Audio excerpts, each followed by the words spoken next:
आज आपण कळण्याची भाकरी कशी बनवायची ते बघतो आहे. आम्ही आमच्या भागामध्ये याला उडदाची भाकरी म्हणतो. तुमच्या भागामध्ये कुठल्या नावाने ओळखल्या जाते मला कमेंट करून नक्की कळवा. तर कळणा आणि कळण्याची भाकरी हे दोन वेगवेगळे पदार्थ आहे. जो कळणा असतो तो अख्खा सालीसगटच्या तूर डाळीपासून बनवला जातो, जो एक भाजीचा प्रकार आहे. आणि कळण्याची भाकरी हा एक भाकरीचा प्रकार आहे. कळण्याची भाकरी ही विशेष करून हिवाळ्यामध्येच खाल्ली जाते, कारण उडीद हे उष्ण असतात, वातविकार दूर करण्यासाठी खूप उपयोगी ठरतात. ज्यांना वातविकार आहे त्यांनी हिवाळ्यामध्ये ही भाकरी खाणे अतिशय पौष्टिक असते. सर्व भाकरीमध्ये सर्वात चविष्ट आणि खमंग लागणारा हा भाकरीचा प्रकार आहे. नक्की ट्राय करून बघा. यासोबत आपण शेंगदाण्याची चटणी कशी बनवायची हेही बघतो आहे आणि मिरचीचा ठेचाही बनवणार आहोत. तर कुडकुडत्या थंडीमध्ये गरमागरम खमंग भाजलेली ही भाकरी खूप भन्नाट लागते खायला. तुम्ही ट्राय नक्की करा. रेसिपी जर तुम्हाला आवडली तर लाईक करा. अशाच रेसिपी पुढे बघण्यासाठी चॅनलला सबस्क्राईब नक्की करा. लगेच सुरुवात करूया. तर इथे मी उडदाची डाळ घेतलेली आहे, सालीसगटची उडदाची डाळ घेतलेली आहे आणि ज्वारी घेतलेली आहे. तर प्रमाण मी एका मोठ्या ग्लासने भरून उडदाची डाळ आणि छोट्या वाटीने मोजून ज्वारी घेतलेली आहे. याचं पीठ मी चक्कीवरूनच दळून आणलेलं होतं. तर 3 लोकांसाठी 3 मोठी वाटी भरून मी इथे पीठ घेतलेलं आहे. यामध्ये चवीनुसार मीठ घालायचं आहे. एकदा मिसळून घ्यायचं. मध्यभागी मी विहीर केलेली आहे. तर यामध्ये कळकळतं उकळतं पाणी आपल्याला घालायचं आहे आणि याला मिक्स करत जायचं आहे. तर आपल्याला चमच्यानीच याला सुरुवातीला मिक्स करायचं आहे, कारण पाणी घातल्यानंतर पीठ खूप गरम होऊन जातं. तर थोडं थोडं करून मी पाणी घालते आहे. हे मिश्रण आपल्याला गळेदार बनवायचं आहे. तर बघू शकता तुम्ही इथे मिश्रण गळेदार झालं आहे. खूप जास्त पाणी घालायचं नाही, नाहीतर पीठ हे खूप ओलसर होऊन जातं. आता हे पीठ थोडं गार झालं, म्हणजे खूप गार होऊ द्यायचं नाही, पण तुम्ही हात लावू शकाल एवढं गार झालं की याला मळायचं आहे. तर यामध्ये मी थोडं थोडं कोमट पाणी घालते आहे आणि याला जोऱ्या जोऱ्यात आपल्याला मळून घ्यायचं आहे. तर जवळपास 5 मिनिट आपल्याला या पद्धतीने पाणी घालून याला मळायचं आहे आणि मऊसूत गोळा मळायचा आहे. तर तुम्ही जेवढं याला मळाल तेवढी याची भाकरी खूप छान येते. तर इथे पिठाचा गोळा मळून झालेला आहे. आता मी इथे पोळपाट घेतलेला आहे, याला पाणी लावायचं आहे.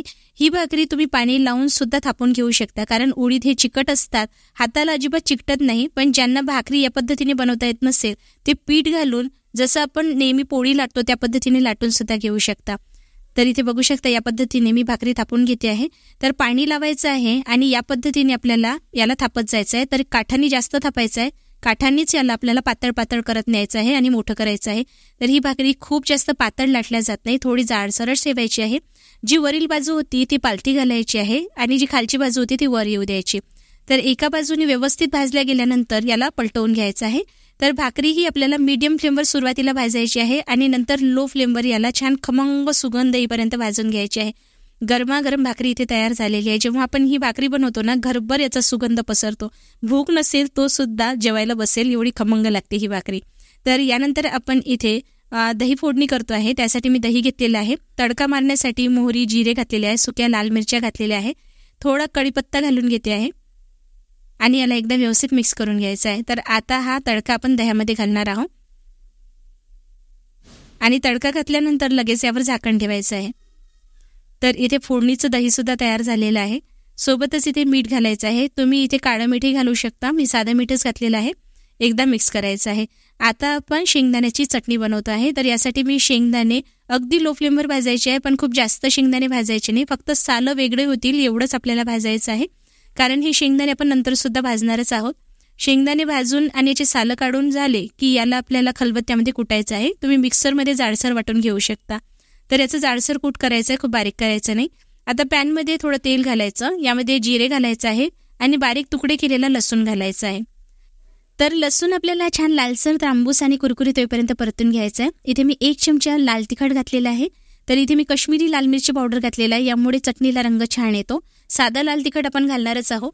सोबतच हिंग घातलेला आहे आणि शेंगदाण्याचा केलेला जाडसर कूट घातलेला आहे. जेव्हा तुम्ही सुरुवातीला शेंगदाणे भाजता तेव्हा खूप जास्त भाजायचे नाही आहे, कारण आपण परत याला भाजतो आहे, त्यामुळे चटणी कडवट होऊ शकते. आता मी इथे 1 चमचा साधा लाल तिखट घातलेला आहे, यामुळे ही चटणी छान झणझणीत बनते आणि ही चटणी झणझणीतच छान लागते. चटणी इथे तयार झालेली आहे. तर आता आपण मिरचीचा ठेचा बनवूया. तर इथे मी हिरव्या मिरच्या घेतलेल्या आहे.